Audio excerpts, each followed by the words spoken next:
Entonces, vamos a continuar con lo que corresponde a las proteínas plasmáticas. La anterior semana habíamos hablado acerca de las albúminas y ahora vamos a ver un grupo muy importante que recibe el nombre de globulinas. Las globulinas corresponden a un grupo muy heterogéneo de proteínas y se las considera como un grupo muy heterogéneo debido a que estas pueden ser proteínas simples. Si nosotros recordamos a qué se refieren las proteínas simples, son proteínas que se encuentran formadas únicamente por aminoácidos. Entonces, muy importante la característica de estas proteínas simples. Pero también pueden estar formadas estas globulinas por proteínas complejas o proteínas llamadas conjugadas. Si recordamos a qué se refiere esta terminología, se refiere a que además de que en su estructura están formadas por aminoácidos, también tienen otro tipo de moléculas diferentes a los aminoácidos. La mayor parte de las globulinas se encuentran unidas a una cadena carbonada, es decir, a una cadena, mejor dicho, de hidratos de carbonos. Entonces, la mayor parte de las globulinas son glucoproteínas, es decir, que están unidas a una fracción glúcida. Las globulinas se subdividen en tres grandes grupos: las globulinas alfa, las globulinas beta y las globulinas gamma. A su vez, tanto las alfa como las globulinas beta se subdividen en alfa 1 y alfa 2. Lo mismo que las beta, se subdividen en beta 1 y beta 2. Mientras que las gamma globulinas, llamadas también, conocidas también con el nombre de anticuerpos, se subdividen en 5. Las IgG, las IgA, M, D y finalmente las inmunoglobulinas E. Entonces, aquí nosotros tenemos 5 tipos de gamma globulinas. Vamos a comenzar con las globulinas alfa.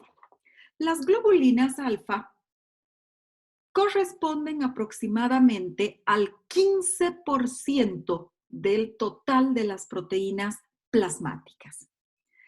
Son muchas las globulinas alfa, pero solamente vamos a estudiar a 2 de ellas. Como les había indicado, se clasifican a su vez en alfa 1 y alfa 2. De manera genérica, la fracción de globulinas alfa, si nosotros recordamos lo que habíamos visto aquí, ¿sí? Esta fracción que corresponde a las globulinas alfa solamente se eleva en ciertas situaciones muy importantes. ¿Y cuáles son esas situaciones? Aquellas que están directamente relacionadas con daño hístico activo, es decir, daño activo a nivel de los tejidos, a nivel de las células. Y este daño hístico activo puede ser, por ejemplo, causado por traumatismos, causado por procesos inflamatorios, ya sea de causa infecciosa o no. Entonces, en estas situaciones genéricas, la fracción de globulinas alfa se puede encontrar elevada. Dentro de las globulinas alfa, tenemos algunas que son muy importantes y vamos a estudiar 2 de ellas. Por un lado, tenemos a la protrombina.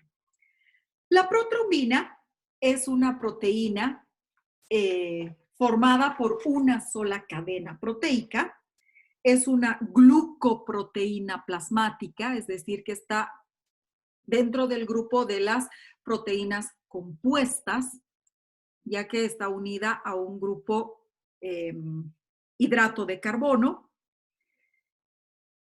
Tiene síntesis hepática, hemos dicho que es una de las características con excepción de 2, el resto son sintetizadas en el hígado. Esta protrombina también es conocida con el nombre de factor 2 de la coagulación y es el precursor inactivo de la trombina. Es decir, que la molécula activa recibe el nombre de trombina. En forma de precursor inactivo, la protrombina circula en circulación sanguínea, se encuentra presente en circulación sanguínea. Esta protrombina tiene mucha importancia debido a que al ser una estructura inactiva, no va a producir coagulación intravascular, sino que se activa y esta forma activa se encuentra confinada al foco de la lesión, es decir, solamente al lugar donde se ha producido, por ejemplo, una herida y se va a producir la formación del coágulo. La protrombina se encuentra formada aproximadamente por unos 582 aminoácidos y que en uno de sus extremos, hemos dicho que es una molécula monocatenaria, es decir, que está formada por una sola cadena proteica muy larga con estructuras lineales y además estructuras en hoja plegada beta. Fíjense que no hay estructuras en alfa hélice, todas son hojas plegadas beta. Esta proteína en uno de sus extremos presenta residuos de gamma carboxiglutamato, es decir, que el glutamato se encuentra presente en un extremo de esta cadena. Y es importante la presencia de este gamma carboxiglutamato debido a que este gamma carboxiglutamato es capaz de unirse al calcio. Entonces se une al calcio. Y de esta manera, esta protrombina va a ser recién capaz de unirse con un complejo que la va a activar y se va a convertir en trombina activa.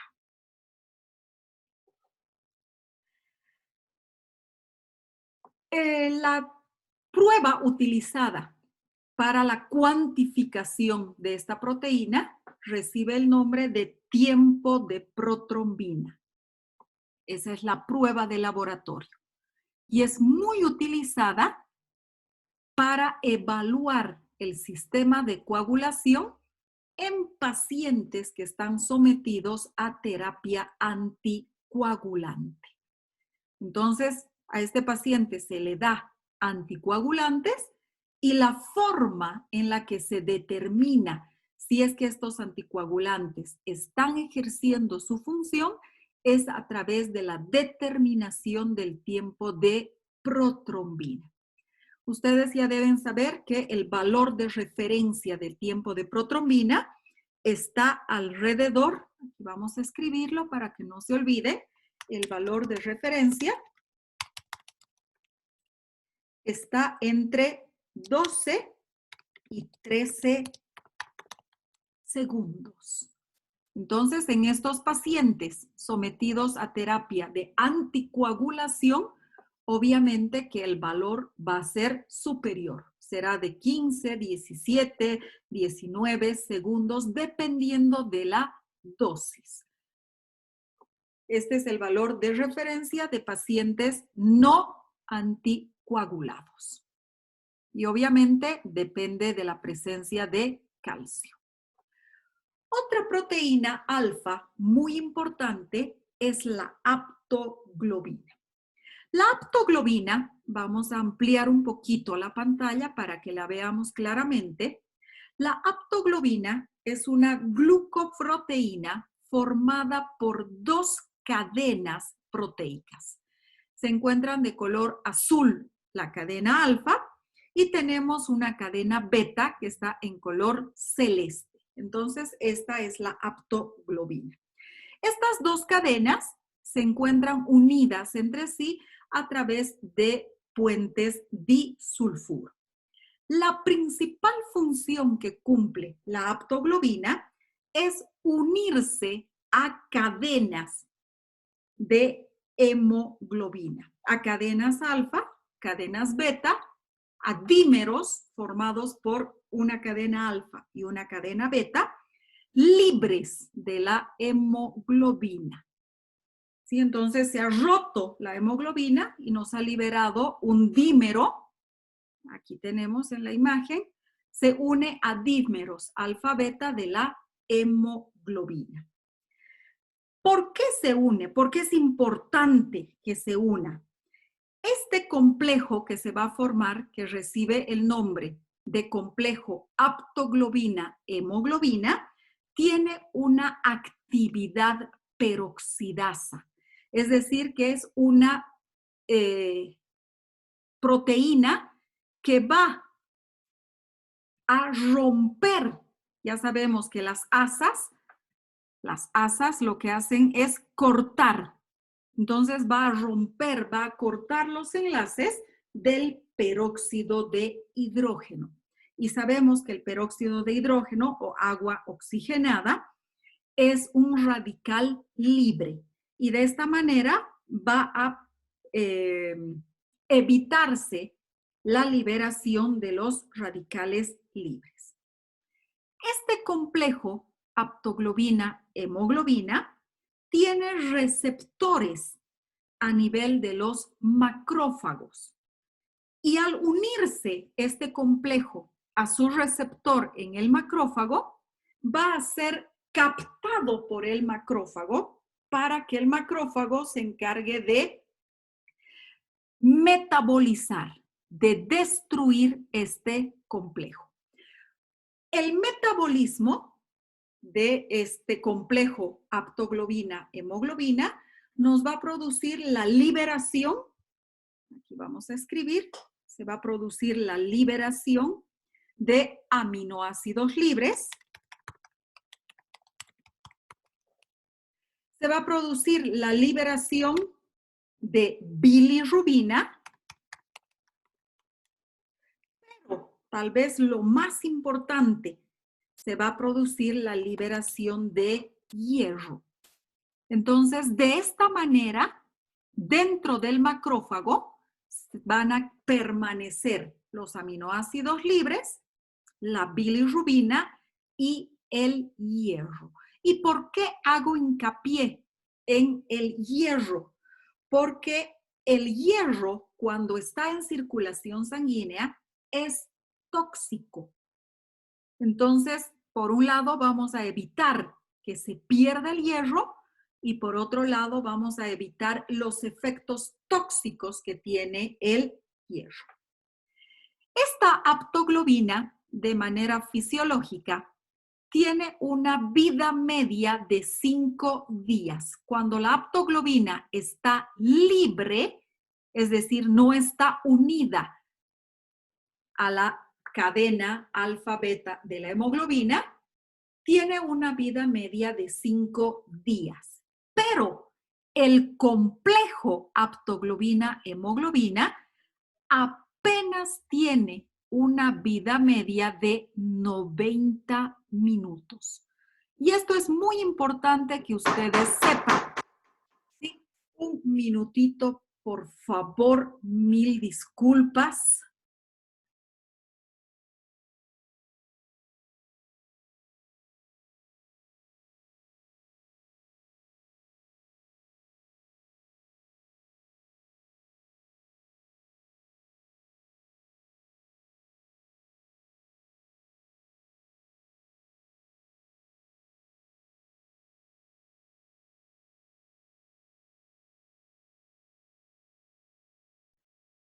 Mil disculpas, por favor. Bueno, como les estaba diciendo, este complejo que se ha formado, aptoglobina, hemoglobina, tiene apenas una vida media de 90 minutos. Fíjense, ni siquiera llega a las 2 horas. Y la aptoglobina libre tiene una vida media de 5 días. ¿Por qué es importante saber esta vida media? porque en caso de que se produzca hemólisis intravascular, como consecuencia de la degradación de los eritrocitos, se va a producir la liberación de la hemoglobina. Y esta hemoglobina se va a unir a la aptoglobina. Y la aptoglobina va a ser captada por los macrófagos y se va a producir una disminución importante en los niveles de aptoglobina. Entonces, la cuantificación de aptoglobina es muy utilizada para monitorizar. ¿A quiénes? A aquellos pacientes que tienen una tasa lenta, pero continua de hemólisis. ¿Y quiénes son estos pacientes que tienen una tasa lenta, pero continua de hemólisis? Por ejemplo, aquellos pacientes que tienen prótesis valvulares o aquellos pacientes que tienen una de muchas patologías que reciben el nombre genérico de hemoglobinopatías. Entonces, cualquiera de estos pacientes va a tener hemólisis mayor a la normal y obviamente los niveles de aptoglobina van a encontrarse disminuidos. La concentración de la aptoglobina ya hemos visto que disminuye rápidamente cuando se forma el complejo aptoglobina-hemoglobina. Apenas tiene una vida media de 90 minutos. Por lo tanto, cuando hay hemólisis masiva, entonces los niveles de aptoglobina bajan rápidamente, disminuyen rápidamente, superando la capacidad hepática para formar aptoglobina nueva. Por eso es que es muy importante en estos pacientes que tienen hemólisis intravascular. Otra característica muy importante que solamente se une al dímero formado por alfa y beta, por las cadenas alfa y beta de la hemoglobina. No se une a la mioglobina, lo que permite hacer un diagnóstico diferencial entre una lesión de la hemoglobina y de la mioglobina, como podría pasar en enfermedades que produzcan lesión a nivel muscular. Entonces, es muy importante clínicamente la cuantificación de aptoglobina. ¿Preguntas hasta aquí, chicos?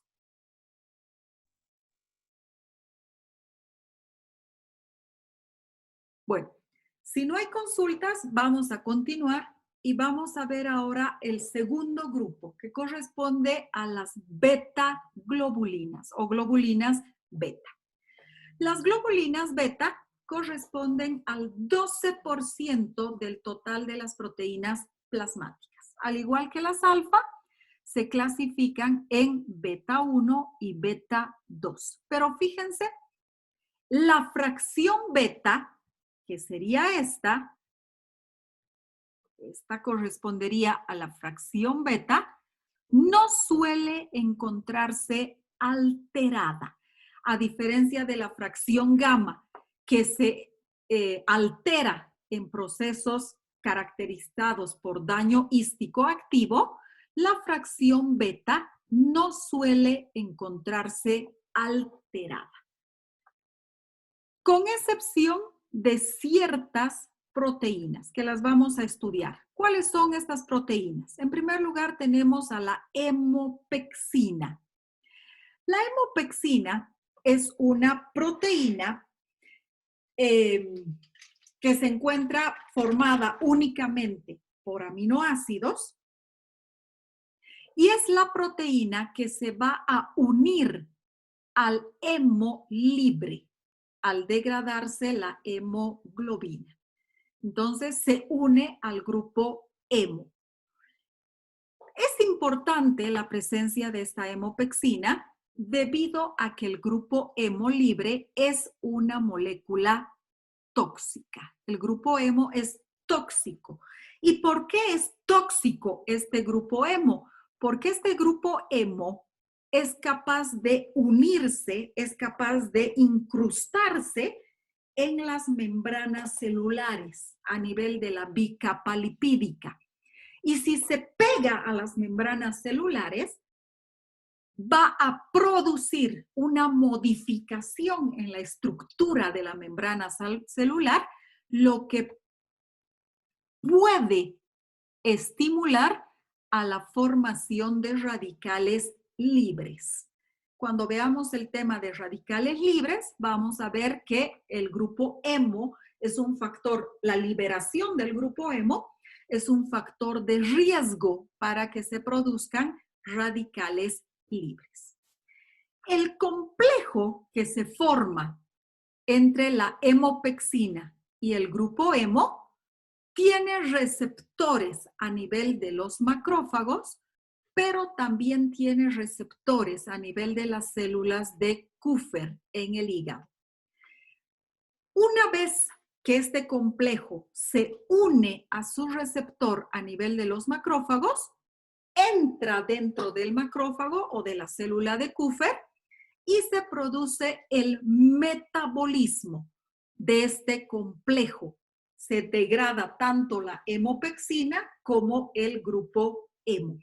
El resultado van a ser aminoácidos libres, bilirrubina más hierro. Muy importante la liberación del hierro. Y como este hierro permanece dentro de los macrófagos o dentro de las células de Kupffer, evitamos la presencia masiva de hierro en circulación sanguínea, de manera que evitamos la pérdida renal y la toxicidad que puede producir la presencia de hierro. La concentración de hemopexina, al igual que la concentración de aptoglobina, disminuye en las anemias hemolíticas. Los niveles de hemopexina se van a encontrar disminuidos en las anemias hemolíticas. La transferrina. La transferrina es también una glucoproteína, es decir, que está unida también a hidratos de carbono. Tiene síntesis hepática. Y esta síntesis hepática de transferrina está directamente afectada por la dieta. Es decir, que si a través de la dieta nosotros no consumimos una cantidad adecuada de proteínas, se va a producir una disminución importante en los niveles de transferrina. Entonces, aquí ya tenemos una utilidad clínica muy importante de la transferrina. Como la transferrina tiene una vida media de 8 a 10 días, entonces es muy utilizada clínicamente la cuantificación de transferrina para hacer, ¿cómo les digo? Para valorar mejor la respuesta del paciente al aporte nutricional adicional que le hemos dado a este paciente que tenía deficiencias nutricionales. Entonces, comenzamos a darle suplementos nutricionales a este paciente y más o menos en 10 días tendríamos que volver a solicitar la cuantificación de transferrina. Si los niveles aumentan, entonces quiere decir que está dando efecto, tenemos un buen resultado en el aporte nutricional adicional que le estamos dando a este paciente. ¿Cuál es la función fisiológica que tiene la transferrina? La transferrina tiene como principal función el transporte de cationes, pero dentro de todos los cationes, el más importante es el hierro, o sea que va a ser transportado por la transferrina. Ya su nombre nos está diciendo, transporte de hierro. Lo que hace es transportar hierro. Por lo tanto, la transferrina es muy importante en el metabolismo del hierro. Existe una patología congénita que recibe el nombre de atransferrinemia. Si nosotros descomponemos la palabra atransferrinemia, se refiere a una disminución, incluso ausencia, en los niveles de transferrina en circulación sanguínea. Hemia sangre, transferrina y A es zinc. Muy rara vez llega a desaparecer la transferrina, pero sí lo común es que los niveles, la concentración de transferrina se encuentra muy baja, muy reducida. Esta enfermedad se caracteriza por un aumento importante en los niveles de hierro. ¿Por qué? Porque acabamos de ver que su principal función es el transporte de hierro. Y si los niveles de transferrina son muy bajos, no va a haber quien transporte este hierro. Una característica importante de esta patología es que el paciente va a desarrollar una anemia. ¿Qué tipo de anemia? Es una anemia hipocrómica. ¿Por qué? Porque quien le proporciona el color al glóbulo rojo es justamente el grupo hemo. Y dentro del grupo hemo, el hierro. Entonces, va a desarrollarnos una anemia hipocrómica.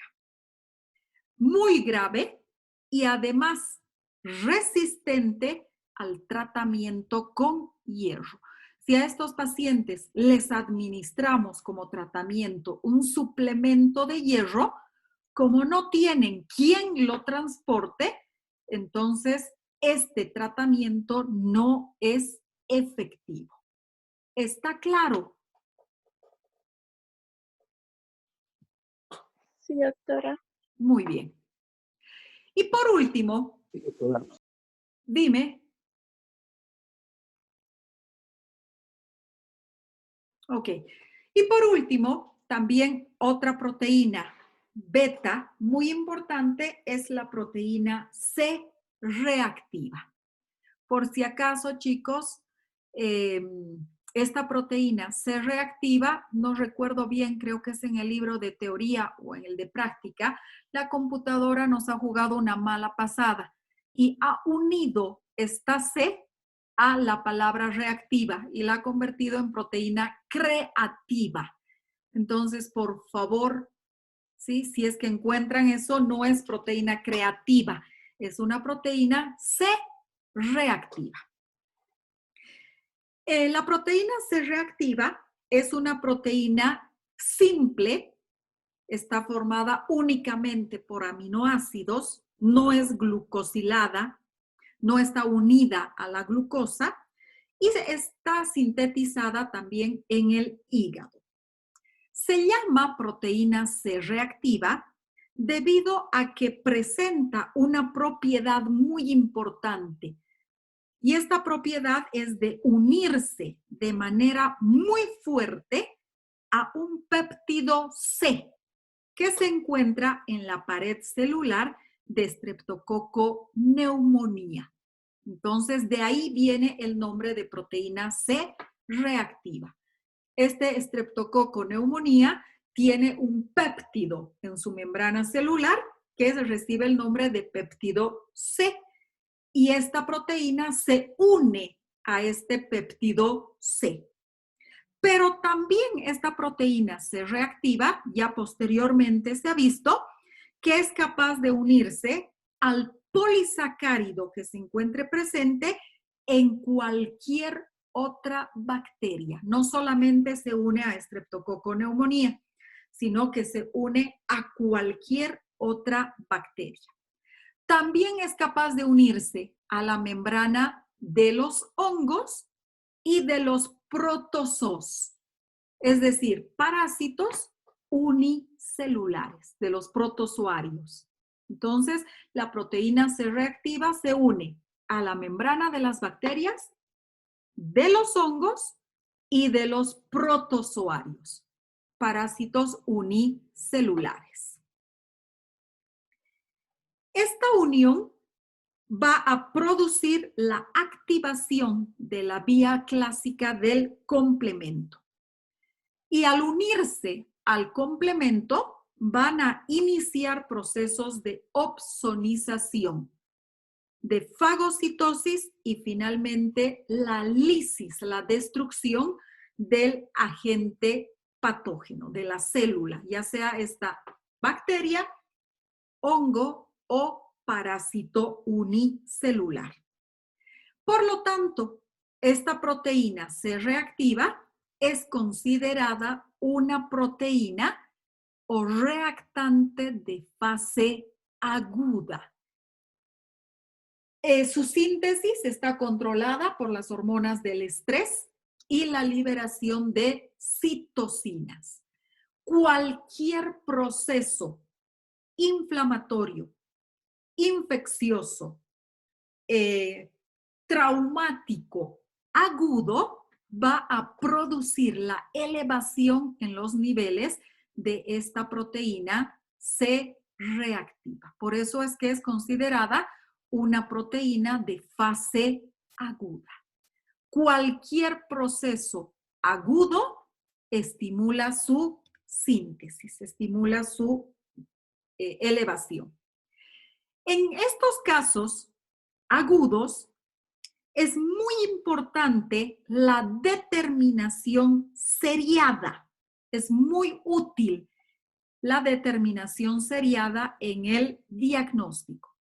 Y para eso vamos a construirnos un eje de coordenadas XY, ¿sí? No necesitamos más, en el que vamos a colocar en la línea de las X, vamos a colocar el tiempo transcurrido y en la línea de las Y vamos a colocar la concentración, es decir, la cantidad de proteína C reactiva. Y de acuerdo a esto, dependiendo del tiempo transcurrido y de la elevación que pueda tener el valor de proteína C reactiva, vamos a tener reflejada la gravedad del proceso inflamatorio o infeccioso agudo. Por eso es muy importante hacer la cuantificación en este eje de coordenadas XY de la concentración de la cantidad versus tiempo. Entonces, obviamente, va a ser muy diferente una reacción de este tipo en el que los valores de proteína C reactiva están muy elevados y durante mucho tiempo a cualquier otra. Por ejemplo, aquí tendríamos una nueva gráfica que podría ser así. Entonces, es muy diferente. Quiere decir que en este paciente se ha producido una elevación de la proteína C reactiva, no muy alta, y en poco tiempo ha regresado a valores de referencia. En cambio, en este caso, estamos frente a un proceso inflamatorio, infeccioso, agudo, importante. ¿Por qué? Porque los niveles de proteína C reactiva no regresan rápidamente a valores de referencia. Si bien su determinación no es específica para ningún tipo de patología, ayuda en el diagnóstico de procesos inflamatorios. Sobre todo en procesos inflamatorios intestinales, cuando hay una infección intestinal causada por una bacteria o causada por un parásito protozoo, entonces los niveles de proteína C reactiva están muy elevados. Procesos también infecciosos, ustedes saben que dentro de las pruebas de laboratorio que se solicitan, ya no para diagnóstico, sino para hacer un seguimiento en los pacientes que tienen coronavirus, se solicita proteína C reactiva. ¿Por qué?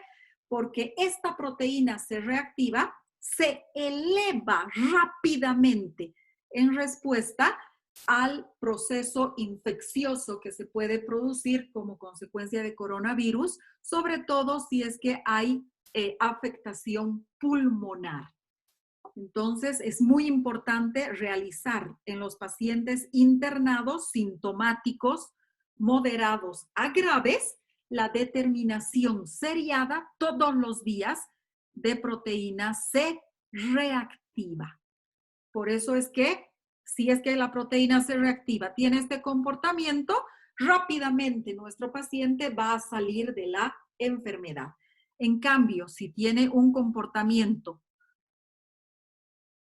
así, por ejemplo, obviamente que se trata de un paciente que está complicado. ¿Por qué? Porque los niveles de proteína C reactiva están muy altos y se mantienen elevados por mucho tiempo, mucho tiempo.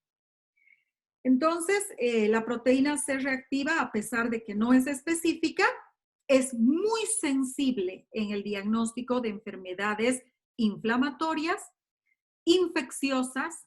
También se utiliza, por ejemplo, en pacientes que han sido sometidos a trasplante de órganos y si se produce el rechazo de este órgano trasplantado, la proteína C reactiva se dispara. Nuevamente vamos a tener esta elevación importante en los niveles de proteína C reactiva. Y también es muy utilizada en el seguimiento de intervenciones quirúrgicas, es decir, en pacientes postquirúrgicos. También es muy importante como una prueba rápida para el diagnóstico diferencial de procesos infecciosos bacterianos y virales. En ningún momento hemos indicado que proteína C reactiva se altera como consecuencia de infecciones virales, lo que significa que si proteína C reactiva está elevada, lo que tiene nuestro paciente es una infección bacteriana. Y esto es muy útil, sobre todo en niños que se sospechan de meningitis. ¿Sí? Un proceso inflamatorio a nivel de las meninges que puede ser bacteriano o puede ser viral. En este caso, obviamente, si se trata de una meningitis bacteriana, los niveles de proteína C reactiva van a estar muy elevados. Pero si se trata de una infección, una meningitis viral, los niveles de proteína C reactiva van a ser, no voy a decir bajos, porque el nivel es desde 0 hasta un cierto nivel. Entonces, van a ser niveles normales. Vamos a tener niveles bajos, niveles normales de proteína C reactiva. Y por último, también la proteína C reactiva es muy utilizada en reumatología. ¿Para qué? Para vigilar la remisión, es decir, la detención, la regresión o progresión de las enfermedades autoinmunes. En la artritis reumatoide, por ejemplo, si el proceso es activo, la proteína C reactiva va a encontrarse muy elevada. Pero si los niveles de proteína C reactiva son bajos o normales, entonces quiere decir que no se ha producido la reactivación de la lesión inflamatoria reumatológica. ¿Está claro, chicos? Doctora, Dime, perdone, yo tengo una duda. dime. En el anterior punto había dicho que la proteína C reactiva eh, se, se usa para diagnosticar procesos virales como la meningitis, mencionó, ¿verdad? No, no, no, no, no, no, no, no, no. A ver, la proteína C reactiva solamente se eleva en situaciones bacterianas, micóticas, es decir, causadas por hongos, o por protozoos, es decir, parásitos unicelulares. No se altera en las infecciones virales. Los virus no producen elevación de la proteína C reactiva. Por eso es que en las meningitis, que pueden ser bacterianas o virales, solamente si es bacteriana se eleva la proteína C reactiva. Si es viral, la meningitis, no se eleva la proteína C reactiva. ¿Está claro? Sí, doctora, gracias. Ahora sí, entonces la proteína C reactiva solo se eleva en procesos infecciosos causados por bacterias, hongos y parásitos unicelulares. Infecciones virales no alteran los niveles de proteína C reactiva. Por eso es que se usa como prueba rápida para el diagnóstico diferencial de infecciones bacterianas e infecciones virales. Si es bacteriana, la proteína C reactiva se eleva. Si es viral, la proteína C reactiva no se eleva. Ahora sí, está claro.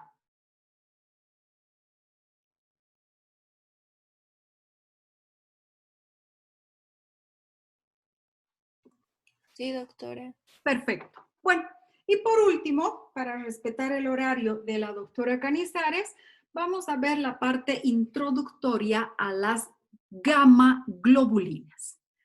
Las globulinas gamma o gamma globulinas también se las conoce con el nombre de inmunoglobulinas.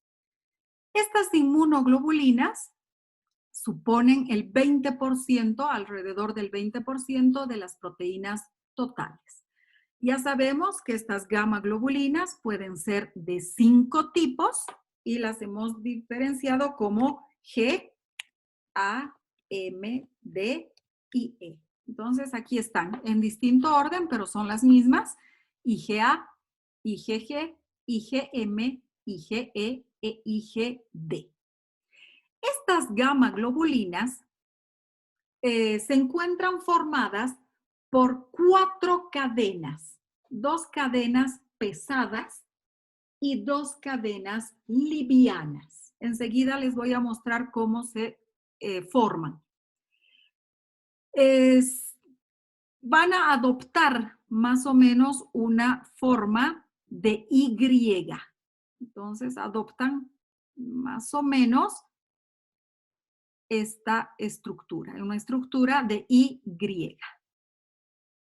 donde las cadenas livianas están en esta parte y aquí estarían las 2 cadenas pesadas. Se unen entre sí a través de puentes disulfuro. Estas inmunoglobulinas presentan 2 regiones funcionales diferentes, es decir, que tienen una función diferente cada una de ellas. Una región que sería esta, que recibe el nombre de región AB, que tiene la capacidad de unirse al antígeno. Entonces, esta región AB es capaz de unirse al antígeno. La estructura de esta región es una región variable. Vamos a escribir aquí, se trata de una región variable. Es decir, que la secuencia de aminoácidos que presenta esta región depende del antígeno que ha estimulado su síntesis. Depende del antígeno. Y obviamente aquí radica la especificidad de los anticuerpos. Un anticuerpo que ha sido formado para combatir contra, Trypanosoma cruzi de la enfermedad de Chagas, no va a servir para combatir contra Toxoplasma gondii. Es debido a la región variable. Esta secuencia de aminoácidos de esta cadena, tanto de la cadena pesada como de la cadena ligera, son compatibles con la estructura del antígeno. En cambio, la otra región, que sería esta, recibe el nombre de región constante. Entonces, aquí tenemos una región variable y tenemos una región que se llama región constante.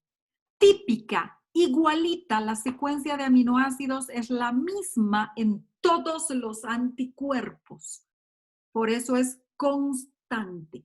Y esta región constante es efectora, es decir, que vas a tener la capacidad de unirse al complemento, unirse a los macrófagos, pero también esta región es capaz de unirse a la placenta, toda esta sería la región constante, unirse a la placenta y provocar que los anticuerpos pasen de la mamá a la circulación fetal.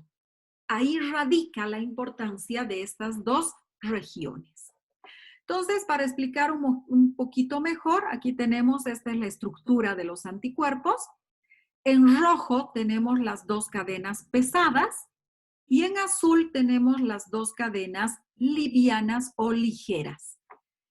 Esta es la región variable que se une al antígeno, por eso también se la conoce como zona de enlace al antígeno.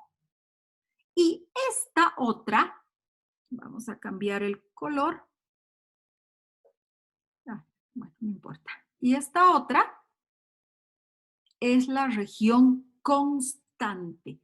Esta región variable también se la conoce con el nombre de región AB, mientras que esta región constante se la conoce con el nombre de región FC. Esta es la región AB. No está el nombre en la imagen, qué raro. Entonces le vamos a poner, está con naranja, es la región AB y la otra es la región FC, constante.